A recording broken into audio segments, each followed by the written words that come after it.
the court. Please. Counsel, members of the jury. Cherish Periwinkle was 8 years old. She weighed 67 pounds. Separated from her mother, her little sisters, from all she knew was safe in this world. She spent the last petrifying hours of her life with him. He gagged her, he raped her, he sodomized her, and then he strangled her. He gagged her with such force, her gums and her nostrils bled. He strangled her with such force, her eyeballs bled. Cherish did not die quickly, and she did not die easily. In fact, hers was a brutal and tortured death. And after he killed her, he pulled her little, lifeless body through the woods, pushed it under the water, forced it under a tree, and took asphalt, bricks, and debris and weighted her down. Because he planned for no one to find her. But as you learn, things did not go according to his plans. He was caught. She was found. And though not enough time to save her young life, and enough time to collect and gather the incriminating evidence of his guilt. Evidence on her body and in her body that would tell us, and now will tell you, the grim truth of her horrific death. This is our chance now to tell you about what that evidence is. I'm Melissa Nelson, and together with Mark Khalil and Vanessa Sanchez-Wheeler, we represent the people of the state of Florida in this matter. And as Judge Cooper has told you, the state of Florida has indicted the defendant, Donald Smith, with the kidnapping of 8-year-old Cherish Periwinkle, with the sexual battery of Cherish Periwinkle, and with the first-degree murder of Cherish Periwinkle. In lay terms, for taking, raping, and killing her. Ladies and gentlemen, the evidence in this case, piece by piece, we will present to you and show you and prove to you an insurmountable case of guilt in this case. So what can you expect? Defense counsel told you last week that the evidence in this case is both gut-wrenching and gruesome. Those were their words. It is graphic, it is disturbing. And while last week during jury selection there were moments of levity, but we, and he even laughed, I assure you there are no moments of laughter in this trial. I do not think it will be an overstatement to say that each of you will be changed at the end of this trial.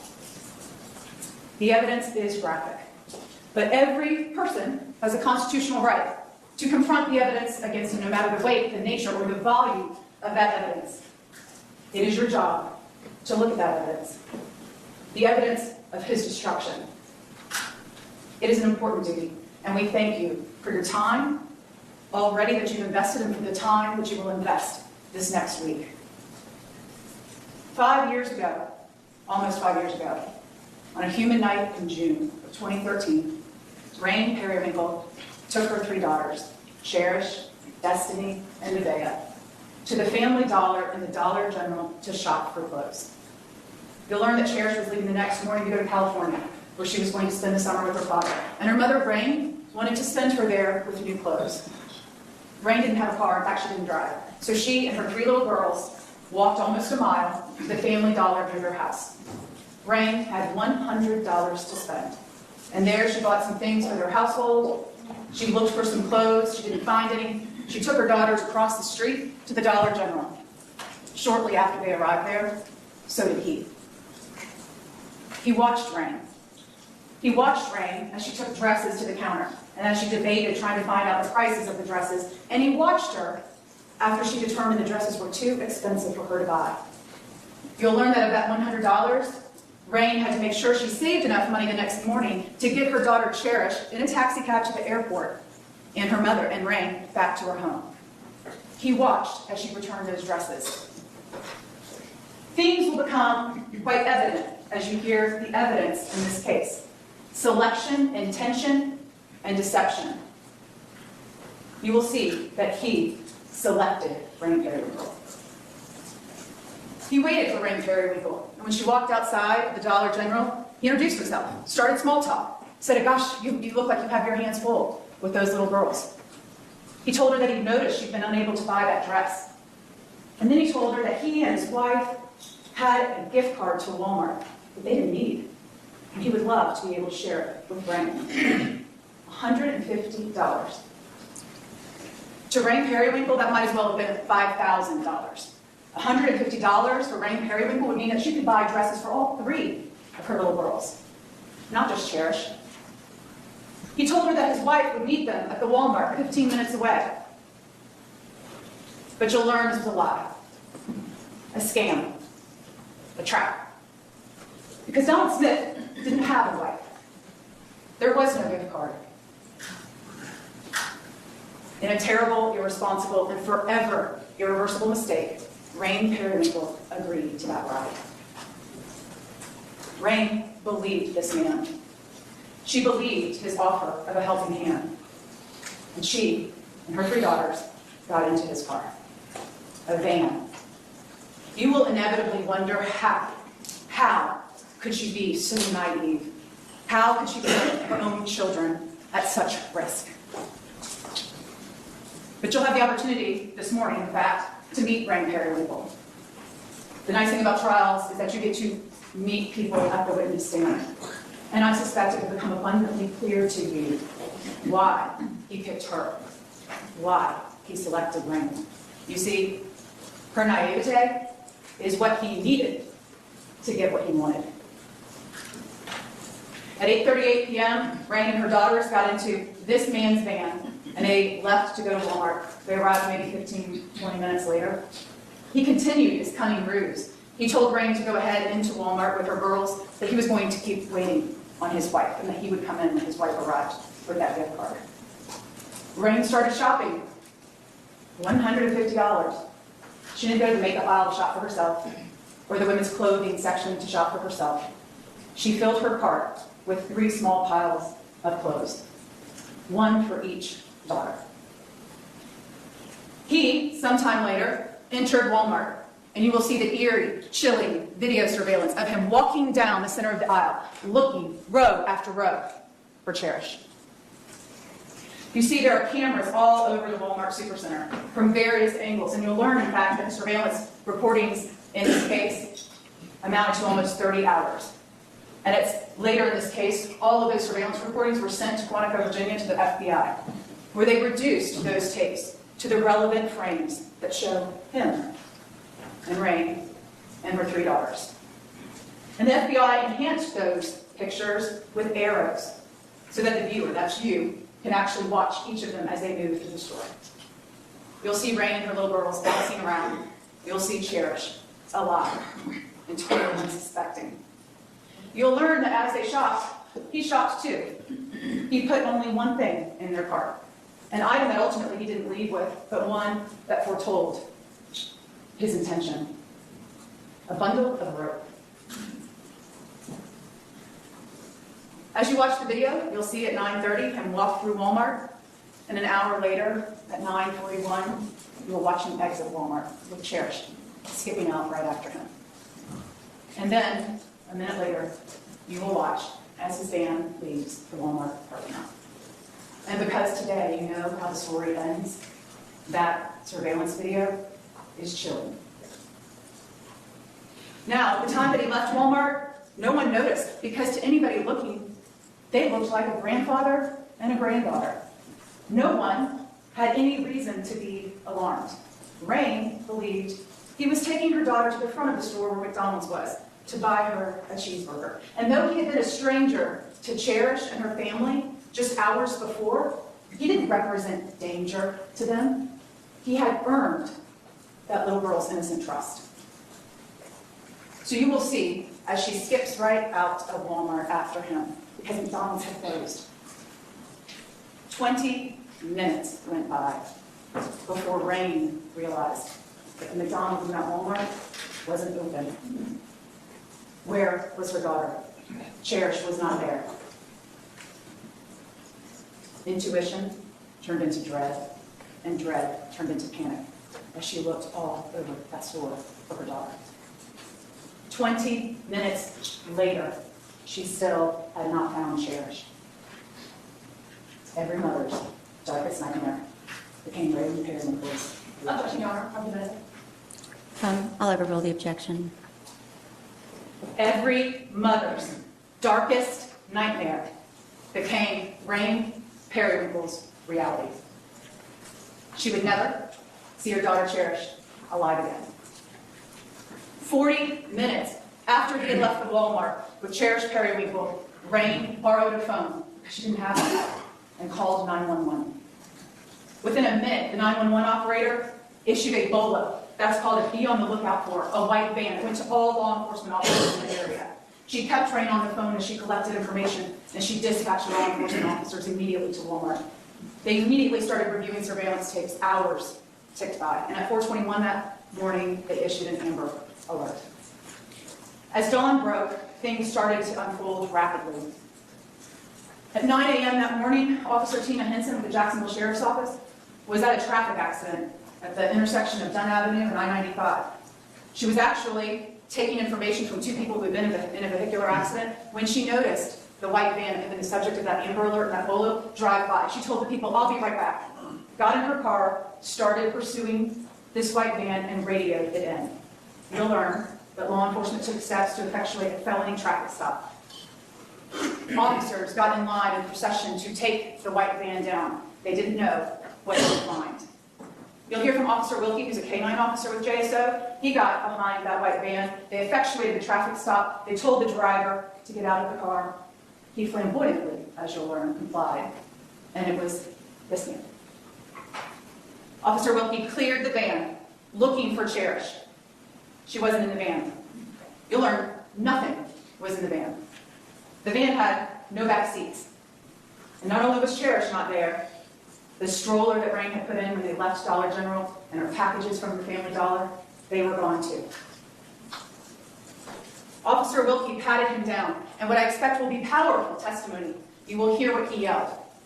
"She's in the water. She's in the water."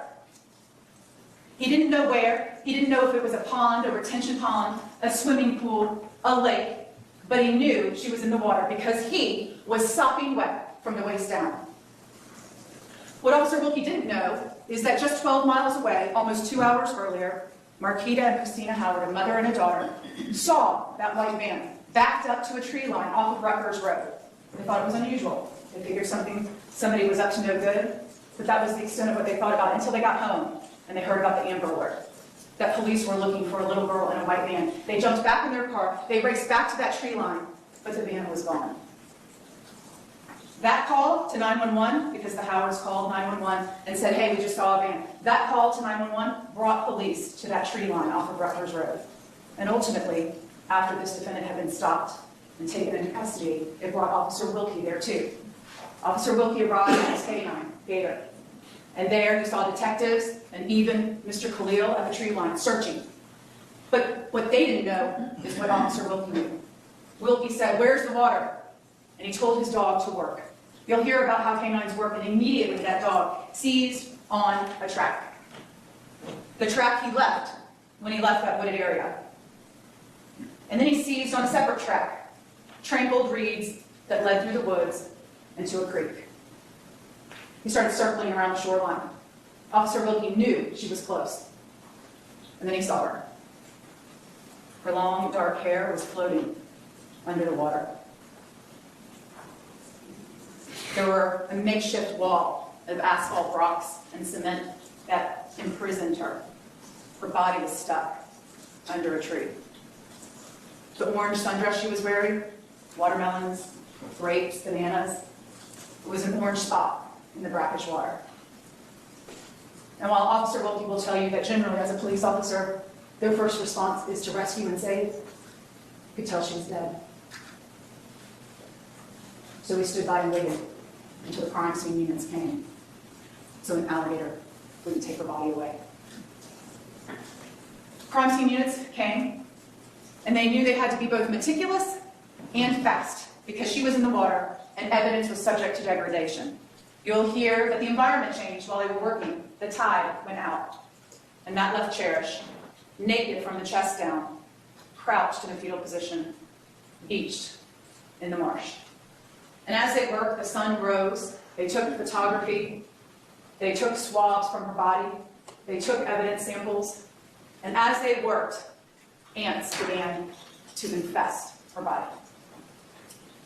The medical examiner's office came to the scene, where they too took photography. This vibrant little girl who hours before had been bouncing around in Walmart was reduced to a subject of forensic photography and crime scene collection. And once they were done, they zipped her little body in a body bag and transported her to the morgue. You'll meet Dr. Rao. She's the chief medical examiner here in Jacksonville and a forensic pathologist. And before they conducted an autopsy, they collected a rape kit. They took a swab from every orifice of Cherish's little body. Then the next morning, they undressed her, they washed her body of the marsh, the ants, the dirt. They put her on a cold steel table, and they cut her hair so they could see the circumference around her neck. And they conducted the autopsy. Dr. Rao will testify to you about the myriad injuries suffered by this little girl. Her lips, nose, teeth, and gums injured from smothering, from gagging. A hickey on her right breast from forceful sucking. Traumatic injury to her genitalia. And I'm not going to mince words. You will hear her genitalia was destroyed, is the word that Dr. Rao used. From forceful rape and sodomy. A hematoma to the back of her head from blunt force trauma, and ligature scars around her neck. Deep bleeding in the strap muscles of her neck. Evidence of strangulation by ligature. But the evidence that will tell you about her struggle came from her green eyes. You'll learn about petechia.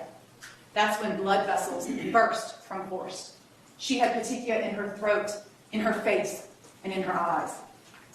And in addition to the petechia, she had severe and excessive hemorrhaging in her eyeballs. Telltale evidence of his strangulation and her struggle. Dr. Rao will give you her opinion as to the cause and manner of death. Homicide by mechanical asphyxia. Strangulation by ligature. And she will tell you that the evidence tells her that Cherish struggled and that she suffered before she died. The evidence that the medical examiner collected went to the Florida Department of Law Enforcement, where forensic serologists began to test it and study it to determine if they could discern DNA. The results: semen in her vagina, in her rectum, and in her mouth. And while some of those samples had in fact degraded because of the brackish water, many hadn't. The results of the DNA is in her body. And her DNA on his penis. In addition to the forensic, the physical, pathological, and the surveillance evidence in this case, you're going to have the opportunity to hear his own revolting hubris, gloating about what he had done. You see, while he was in the Duval County Jail, unbeknownst to him, he had a conversation with another inmate. There was a tour of young girls touring the jail. And they engaged in a conversation. He said he sure would like to meet one of those girls at the Walmart. He said 12 to 13-year-old girls, that was his target area. And the most revolting of all is the other inmate asked him if she had a butt on her. Yeah, for a white girl. His words. This is the evidence we will present to you. There is a theory of trial practice that I subscribe to, and it's that when you talk to a jury, it's important to, when you lay out the evidence, let a jury know where there are weaknesses in the evidence. I'm here to tell you there are no problems in the proof that will come before you. If there are any deficiencies in the evidence, it's that it will not answer those questions you will inevitably have about that dark night. The evidence will not tell you where he raped her, how many times, or for how long. It will not tell you what object he used to hit her in the head or what he wrapped around her neck. And the evidence will not tell you when, exactly. Between 10:45, when she was last seen alive with him, and 7:15, when his van was seen against that tree line, when exactly he killed her. But make no mistake, the evidence that will come from that witness stand in this courtroom that you will hear, see, and touch will prove beyond every reasonable doubt his guilt. At the conclusion of this case, on behalf of the people of the state of Florida, we will be asking you to render verdicts of guilty for the kidnapping of Cherish Periwinkle, for the sexual battery of Cherish Periwinkle, and for the first-degree murder of Cherish Periwinkle. Thank you. Mr. Smith. Good morning. We are here in this courtroom because the state of Florida is seeking the death penalty. And you have just heard an emotionally charged opening statement designed to anger you. What we are asking you to do, as Americans in this country, is demand the state of Florida live up to their burden of proof, for they share it alone. Do not make any fixed opinion at this moment, but listen to all of the questioning, including the cross-examination. I will be upfront with you. There will be many people, Mr. Fletcher and I do not cross-examine. We will help you test this evidence that the state brings forward. And unfortunately with that, means that we will cross-examination. Right here. For the state told you that she traveled to this area about a mile from her house at about 6:30 at night, knowing that her daughter not only was going to California the next morning, but would have to get up at 4 o'clock in the morning to make a 6:30 flight. And so she brings these small children, 8 and under, one pushing a stroller, into both Dollar General and Family Dollar. She uses $31 of the $100 that I guess she had allotted and bought miscellaneous things from the home. She decides against a $7 dress for Cherish. And although she will describe the stranger she ultimately entrusts to have watch over her children as creepy, she will tell you that at about 9 o'clock at night, having shopped in these first 2 stores for almost 2 hours, she makes the decision to get into a white van with shuttered windows, no proper seats, and place her children in that van. She goes with a complete stranger to a Walmart over 8 miles away, without any kind of cell phone, without any kind of transportation home, without even having public transportation as an option, for that shuts down at 9 o'clock. And you'll see surveillance tape of where she walks with this stranger and shops for open hours. And she doesn't flinch when Cherish, and you'll see this with your very own eyes, wanders off with this stranger. Not once, not twice, 3 to 4 times. And she thinks nothing of the fact that this person claims, I'm going to go get cheeseburgers, and Cherish just wanders off. You'll watch the videotape. It will be 39 minutes between when Cherish Periwinkle leaves her mother's sight and 911 is called. You're also going to hear, I anticipate, from 2 people that were married at the time, the Rochers.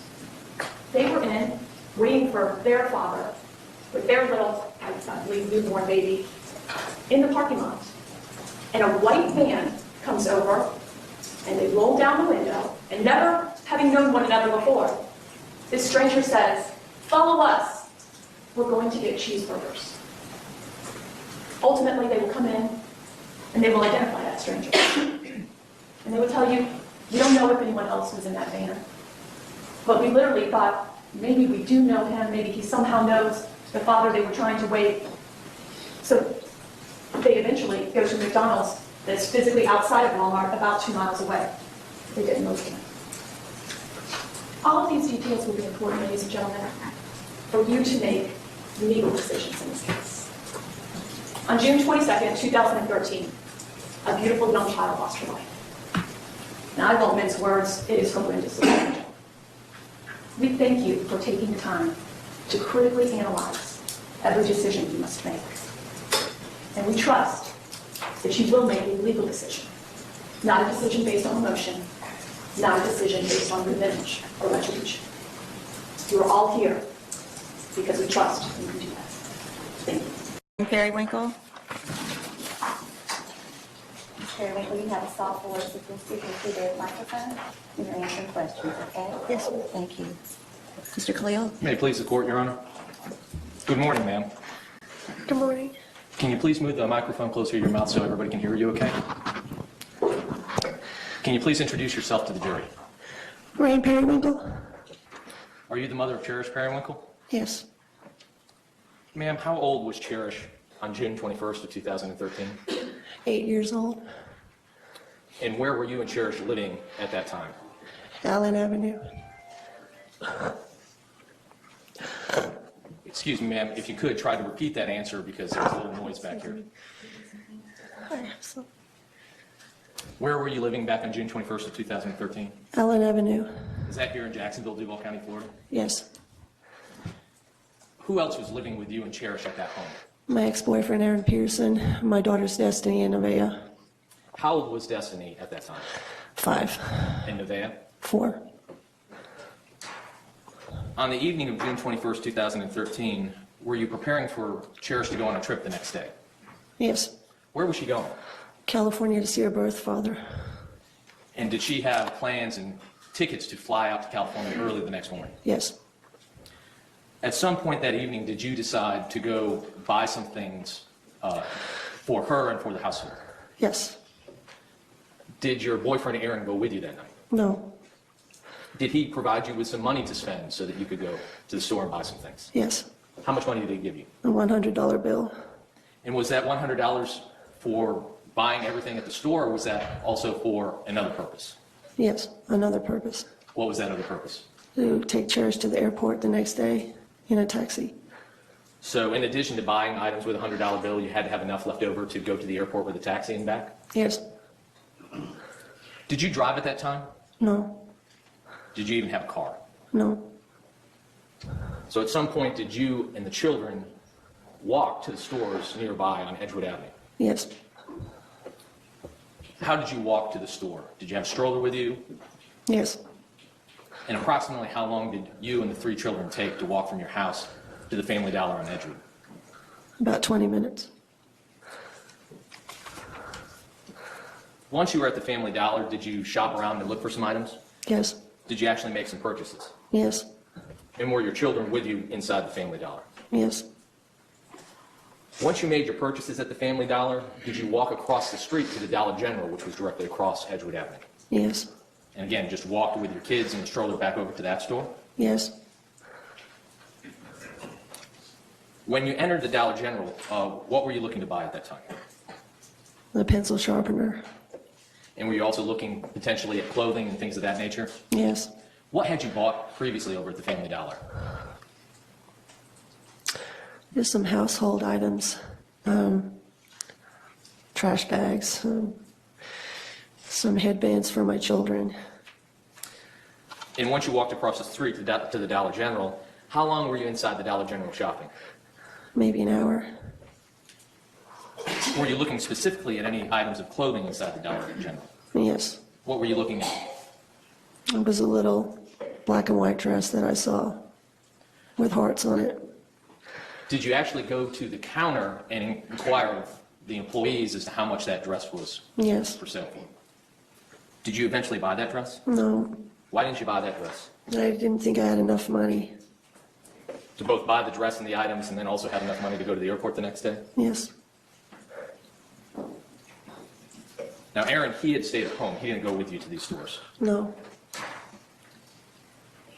About how long do you think you were inside the Dollar General? Possibly an hour, till maybe 8:30. When you walked outside the Dollar General, did a man talk to you? Yes. What did this man look like? Describe him for me. He's got white hair. The man who started talking to you, do you see him here in the courtroom today? Yes.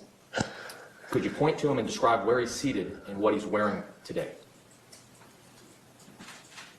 He's wearing a long-sleeve blue shirt. With the glasses on top of his head? Yes. Your Honor, may the record reflect that the witness has identified the defendant? The record will so reflect. Your Honor, may I approach the witness? You may. Ma'am, on June 21st, 2013, the defendant didn't look like this, did he? No, May I approach? You may. I'm now showing you what's been previously marked for identification purposes as State's Exhibit A for identification. Do you recognize the person in that photograph? yes, Does this photograph fairly and accurately depict the way the defendant looked on June 21st when you first encountered him? yes, Your Honor, at this time, the State will move into evidence State's Exhibit A, State's 1. No objection, Your Honor. State's Exhibit A will be entered as State's Exhibit 1. And Your Honor, with permission of the court, can we publish via a copy electronically? You may. Let me just tell the jury, you've got monitors in front of you that will be published on those monitors.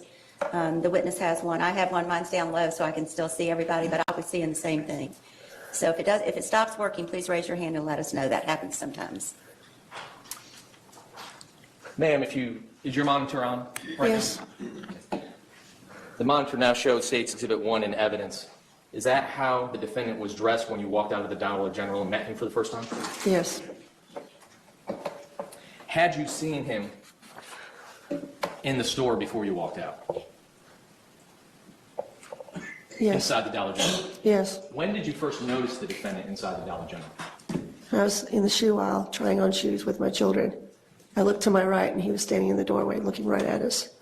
At some point in time, when you were up towards the front of the store, did you see him again? Yes,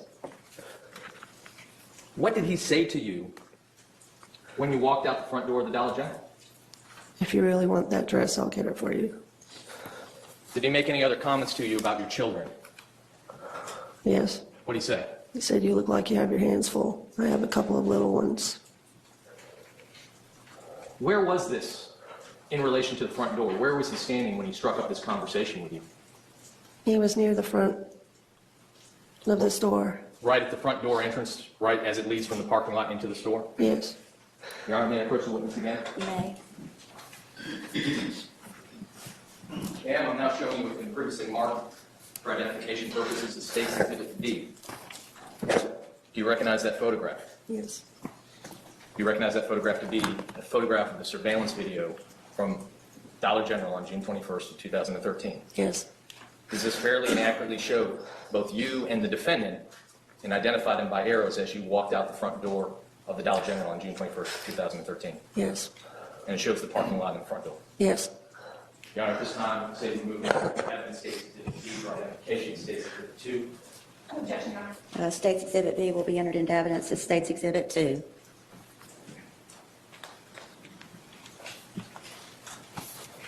Ma'am, looking at the monitor in front of you, is that the location when he first spoke to you as you were walking out the front door of the Dollar General? yes. During the course of that conversation, did he make any mention of a gift card that he may have at Walmart? Yes. What did he tell you about this gift card? He said, I have a $150 gift card. I'm waiting on my wife. Did he make you believe that he was going to give you or allow you to use the $150 gift card to buy items for your children? That's what I was thinking. And did he continue to talk to you while he was waiting for his wife? Yes, Did you stand there in the Dollar General parking lot during the course of that conversation? yes. How long were you there with him while he was waiting for his wife? I'm not sure exactly. Was it a number of minutes? Yes. Did he tell you his wife was coming? I kept asking him where she was. What was his response? She's coming. Did he tell you how she was coming? I asked him, what does she drive? He said, a gold car. So you waited with him at that point. You were waiting to see if his wife came to give you the gift card. Yes. Did it begin to rain at some point while you were waiting for his wife to arrive in this gold car? Yes. What were the children doing? They were playing with their umbrellas and running around, having fun. Just doing what kids would do? Yes. What was the defendant doing while you were waiting for his wife in this gold car to show up? He went and sat in the van with the door open. Did the gold car or his wife ever show up at the Dollar General parking lot? No.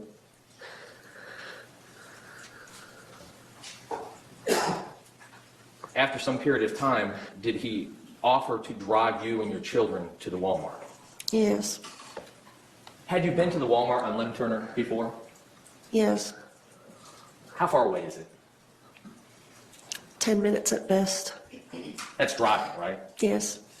So Sorry. you didn't have a car, so there was no way for you and your children to walk to Walmart and back that night, is there? Right. What did he say about his wife and the gift card prior to you all going to Walmart? He said she's going to meet us there. Did you believe him?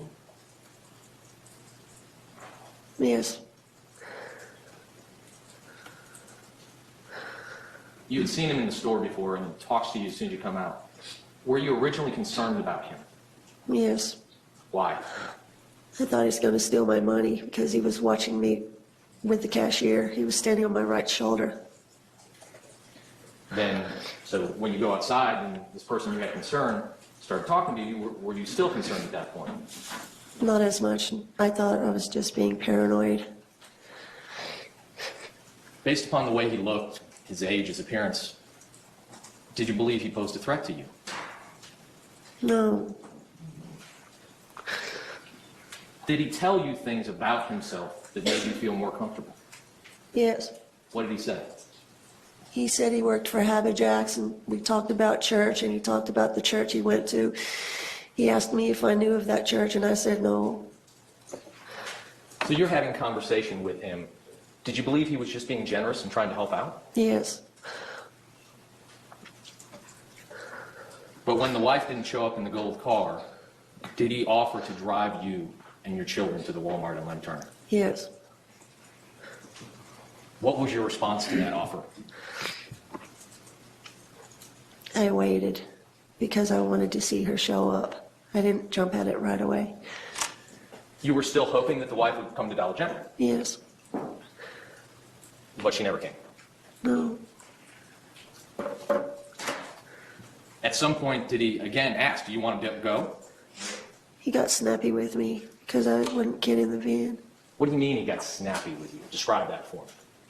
He had an attitude. He said, "You don't have to do this." And he asked if I wanted to see his driver's license. He asked whether or not you would like to see his driver's license. Yes. Did this sort of make you feel more comfortable? Yes, I felt foolish after that. I thought I was just being paranoid. Why were you hoping that this gift card was real? Because Cherish needed some clothes for a trip. Did you tell the defendant that Cherish was going to California the next morning? Yes, I did. I said, after he said to me, "You look like you're trying to save money." I said, "Cherish is going to California in the morning. She doesn't want to go."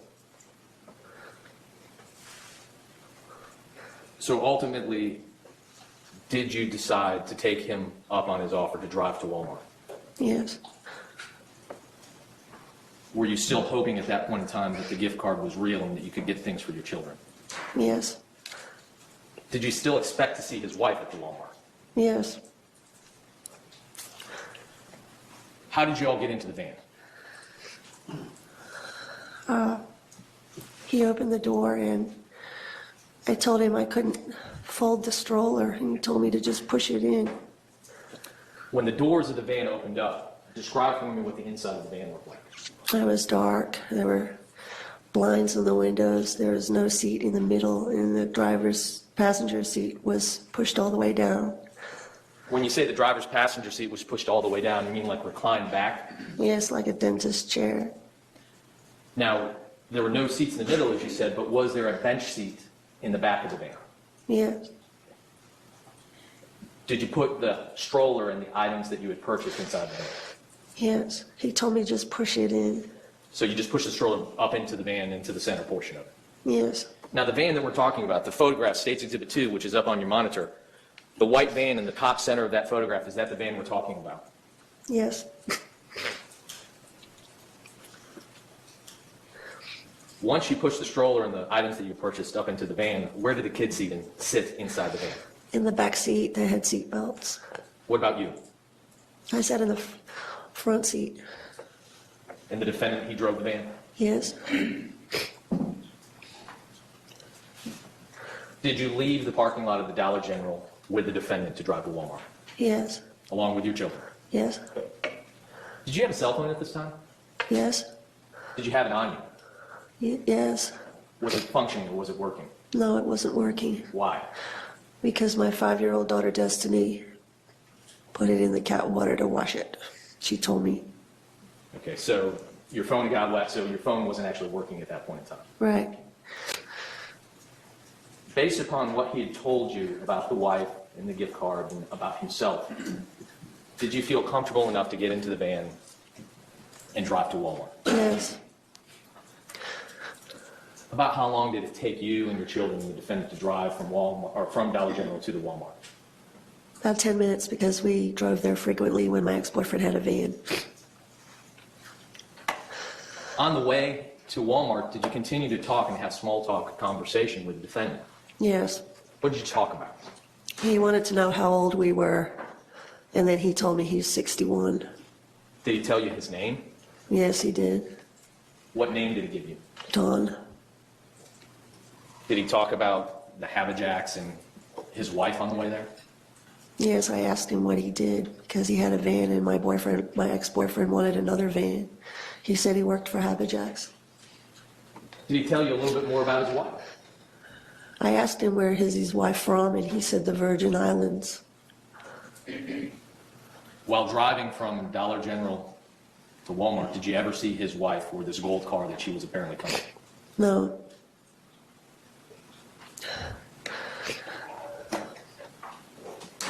Did you have any concerns while you were driving in the van with him?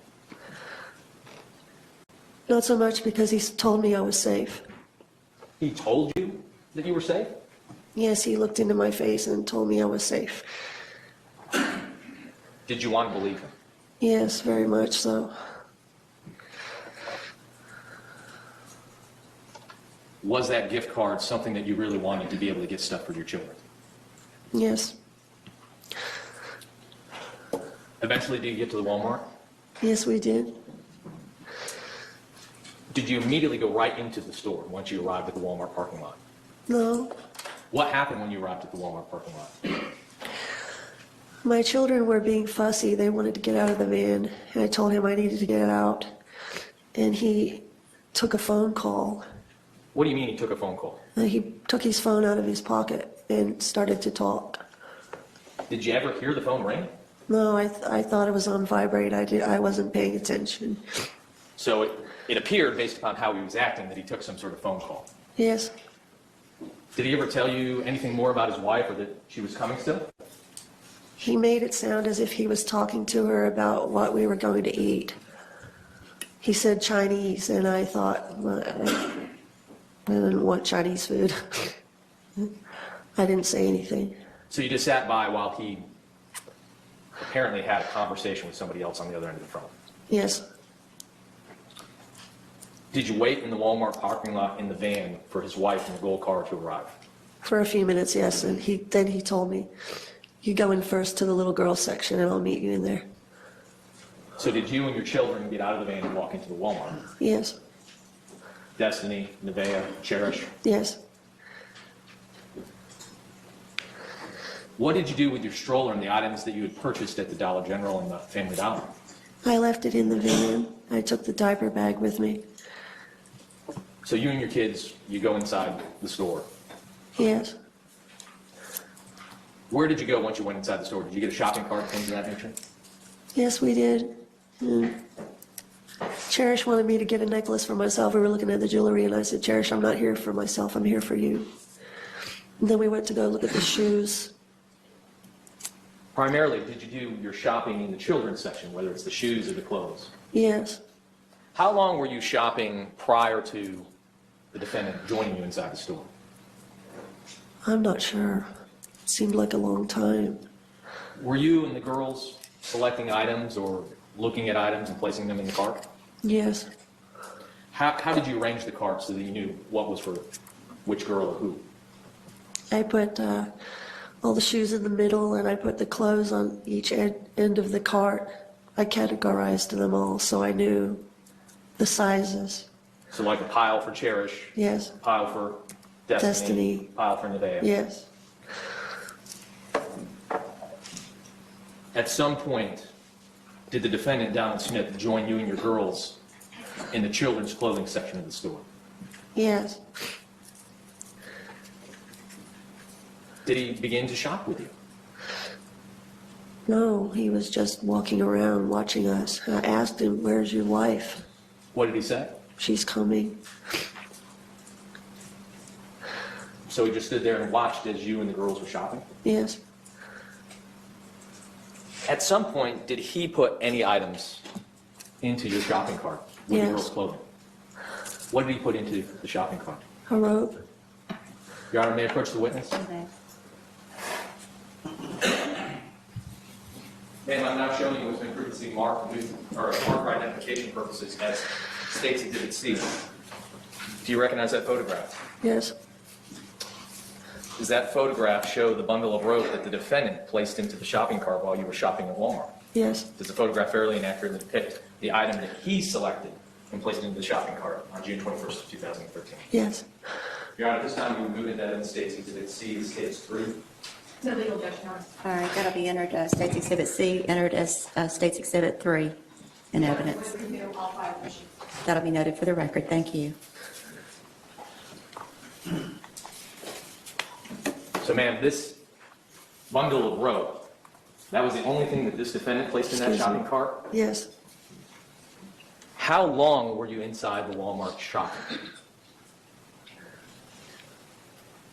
About an hour and a half. And throughout the course of this, was Cherish looking at items and trying some things on? Yes, she was.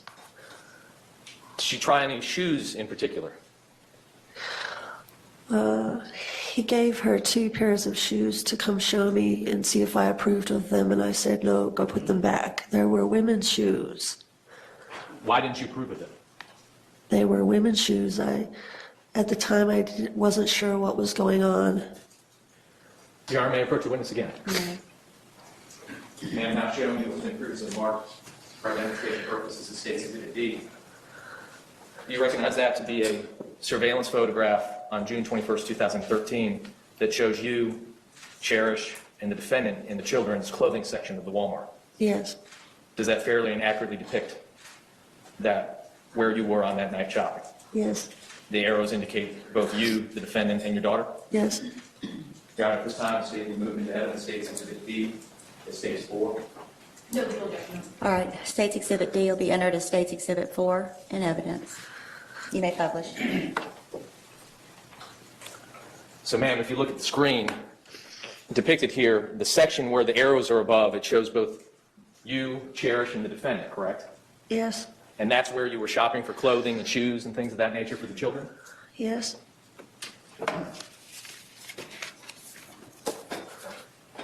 I know it's hard to remember exactly how long you were there, but was it more than an hour that you shopped inside Walmart looking for children's clothes? Yes. And during that entire time, what was the defendant doing? He was looking at work boots and just wandering around watching us. And I asked him, was he okay? Because I didn't want to feel that I was wasting his time. I wanted to hurry up and leave and get my children home. Because obviously, it's getting late. It's sometime after 10 o'clock, right? Yes, I wanted to get Cherish home and wash her hair for the morning. Because she had to fly out early the next day. Yes,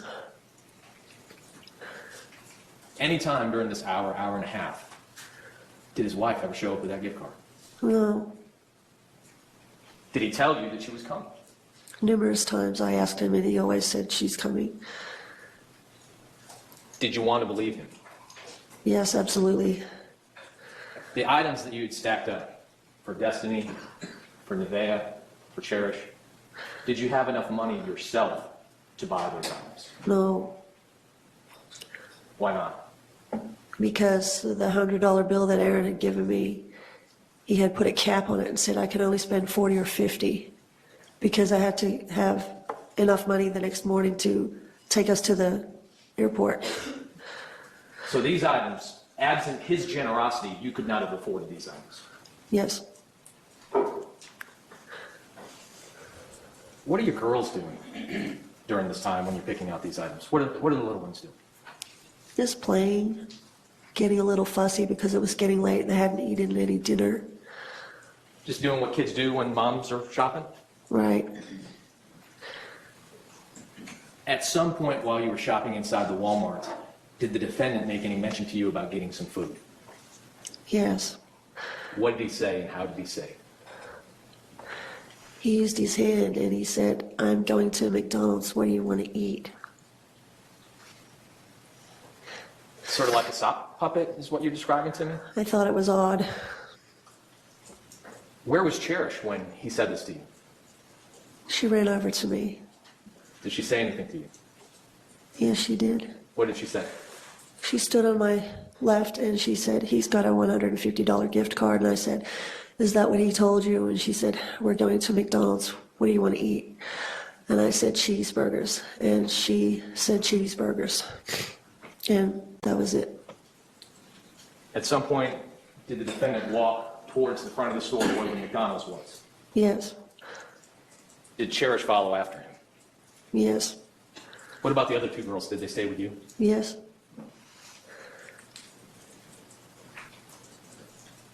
Ma'am, why did you feel it okay to let Cherish walk to McDonald's with the defendant? If he would have asked me if he could take her, I would have said no. But because McDonald's is inside Walmart with people around, I knew she would never leave my side. Well, you've seen the photograph in the state's exhibit here. Did you know and believe that there were surveillance cameras in the Walmart? Yes, I did. You knew the McDonald's was in the Walmart, right? Yes. Did you feel that if Cherish went to the McDonald's with him inside the Walmart that she would be safe? Yes. Had you known that they were going to leave the store, would you have let Cherish leave the store with the defendant? No. Did he ever ask you, "Can Cherish come with me to leave the store?" No. Would you have ever let your child leave the store and leave the Walmart with this defendant? No. You thought they were just going to get cheeseburgers? Yes. After they walk off, what do you do? I went to the shoe section because my 5-year-old Destiny wanted a pair of shoes, a bigger size. Did you continue to shop for the girls and look at clothes and things of that nature? I was just looking at the shoes. And then I started to walk to the front of the store. Had you heard an announcement about the store would be closing? Yes. And what time was the Walmart actually closing that night? 11 o'clock. So did you gather up your kids and take your purchases of the items that you were looking to purchase and go towards the front? Yes. Did you see Cherish anywhere in the store? No. Did you see the defendant, Donald Smith, anywhere in the store? No. Did you look for him? Yes. What did you do to look for them? I quickened my pace and I looked through every aisle at the register. There was no one there. Could you find Cherish? No. How did that make you feel? I started to panic. Did you look at the Walmart to see if they were at the Walmart? They weren't there. What about the McDonald's at the front of the store? Could you I find ran to the McDonald's. them? Were they at the McDonald's? No. Did your panic start to become worse? Yes. Could you find your daughter and this defendant anywhere in that store? No. At some point, did you seek help from the Walmart employees and try to call the police? Yes, I was yelling, "Call 911, my daughter's been taken," and no one would help me right away. Finally, at some point in time, did one of the Walmart employees loan you a phone to use? Yes. And did you in fact call 911 that evening? Yes. Your Honor, may I approach the witness? May.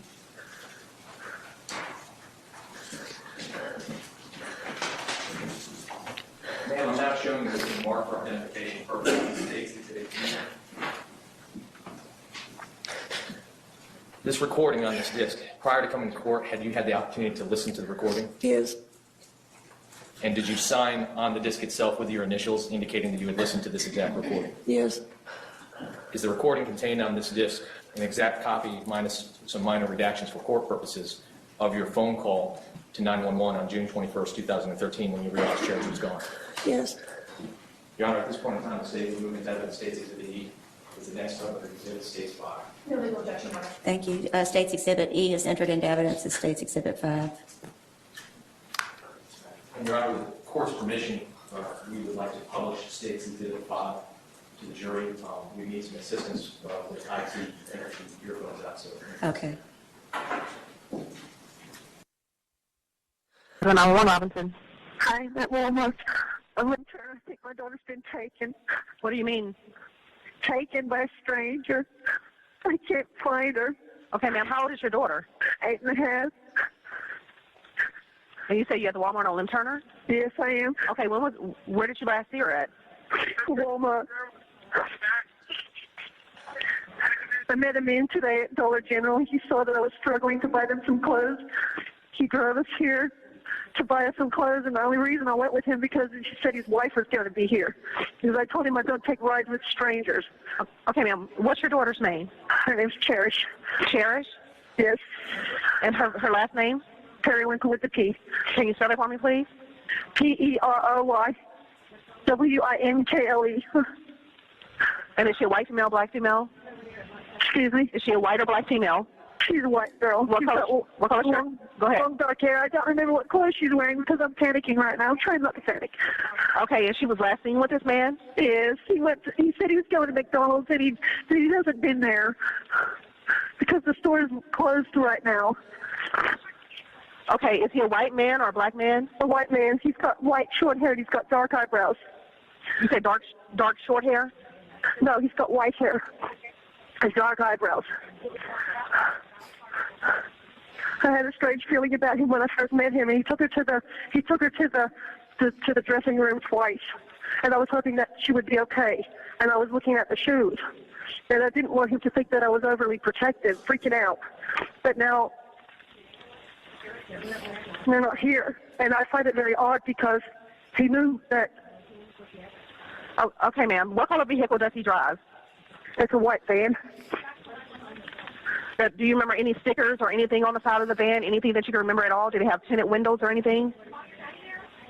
I know he's got carpet in the van. I didn't take a good look. Sorry. And he said what? I didn't take a good look at the van. Okay. Do you remember did you see any tag on it or anything? Was it a Florida tag? No, I didn't look at that. I feel like a fool. Okay. Can you remember what he had on? No, I don't remember anything because I'm panicking right now. Okay, ma'am. What's your name? My name's Rain, R-A-Y-N-E. He said his name is Dawn. He said he was supposed to meet his wife here, and his wife never showed up, and I couldn't figure out why. His wife didn't even show up at Dollar General. And he told you that y'all were going to meet his wife at the Walmart? Yes. First, she was supposed to show up at Dollar General, and then he was going to meet with her at Walmart. And we've been here probably 2 hours. And she didn't show up, and I had this cart full of clothes that he said he was going to pay for with a $100 gift card, and I had a bad feeling. I feel like pinching myself because this is too good to be true. So I got to the checkout. He's not here. Cherish isn't here. She's 8 years old. She's supposed to go to California in the morning on the plane. And he knows this. I told him this. He knew when the store was closing. I had a bad feeling about him. Okay, how long have you been looking for? When was the last time you saw your daughter? How long ago? About half an hour ago. So you've been looking for her for a half an hour? Yes. There's nobody in the store. And he knew the store was closing. He said he was going to McDonald's. She went with him. I should have told her to stay with me. He was going to the McDonald's inside the store? Yes, there's a McDonald's inside the store. He wasn't here. Well, somebody said they saw him, but he's not here. He should have had the nerve to stay in here and wait. He must know that I'm panicking by now.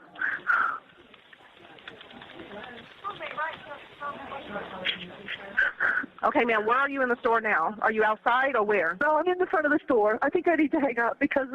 No, ma'am. Are you a white female, black female? A white female. What shirt do you have on? 5'8". What color shirt do you have on? I have on a short black polka dot dress and brown flip-flop sandals. I have long red hair. And you right in front of the store? Excuse me? Who are you talking to? Walmart employee there. They're talking to my girls because I haven't had anything to eat. What you say, ma'am? I haven't had anything to eat, so the Walmart employee was talking to my girls. Talking to your who? My girls. Okay, you have more kids with you? Yes, I have two. My other one, I think he took her. Okay, ma'am, your 8-year-old daughter, you think she's been taken. You say you have other kids with you? Yes, I do. He was giving my 8-year-old too much attention.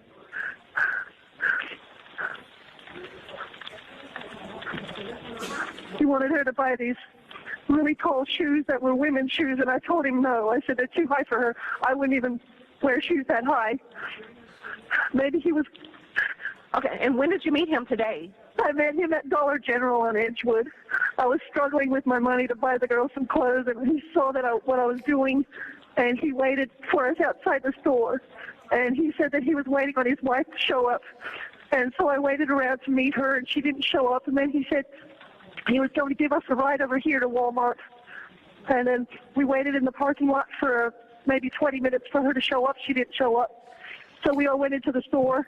We've been here about 2 hours. And she didn't show up. I don't understand why he would leave right now, unless he's got us the only reason. I'm wasting my time standing here. You're not wasting your time, ma'am. We have officers on their way to you. I can't remember what my own job is wearing. I need to sit down and be calm and close my eyes and try to remember what Cherish is wearing. Okay, ma'am, just stay in front of the store and just try to think about what she's wearing and what he's wearing. So when the officers get there, you can tell them, okay? Yeah. Okay, can you think of anything else about the van or anything? It had a line around the van as if it were maybe a metal, not a sticker, but maybe, I don't know how to explain. Like a pinstripe? You remember what color the line was? I think it was dark, maybe like a silver. And it had a big space in the middle of the van where he had taken out a couple of seats, and he put my stroller in there, or I put the stroller in there. I don't want him to kill her, or want to be one of those parents that are going through this. I feel responsible because I told him when I first met him that I was a little bit scared of him because I thought he was waiting to rob us outside the Dollar General because he was just standing there. And he said, well, if you really want that dress for my 4-year-old, he said, I'll go get it for her. I should have told him no. My girls need clothes so bad, that's why I let him do it, but I'm so sorry. Now these ladies have to put all the clothes back in the store.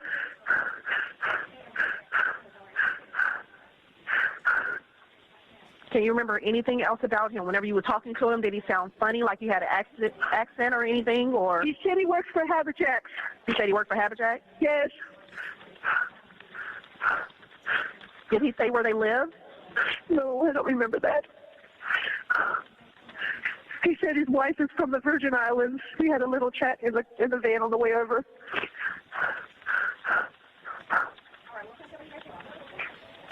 And did he say he lived on that side of town or anything? He said he didn't know this part of town. He wasn't sure about this part of town.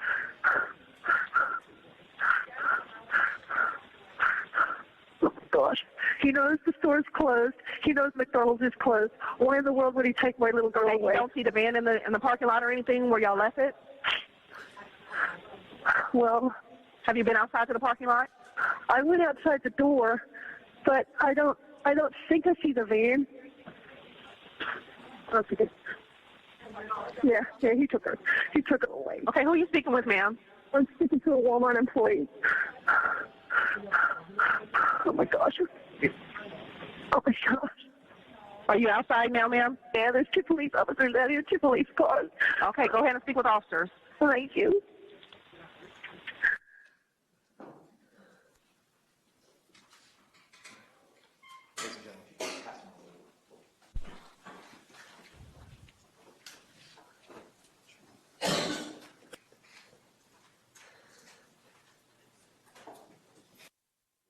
Cherish was wearing. Do you remember now? Yes, What was she wearing that night? purple flip-flops and orange dress with no sleeves with fruit pattern on it. She had a pink headband. Ma'am, when your daughter followed after this defendant towards McDonald's, was that the last time you ever saw your daughter alive? Yes. Thank you. I don't have any further questions. All right, ladies and gentlemen of the jury, this is a natural break for us to take a short recess, so if you'd step into the jury room, please do not discuss the case among yourselves. Thank you.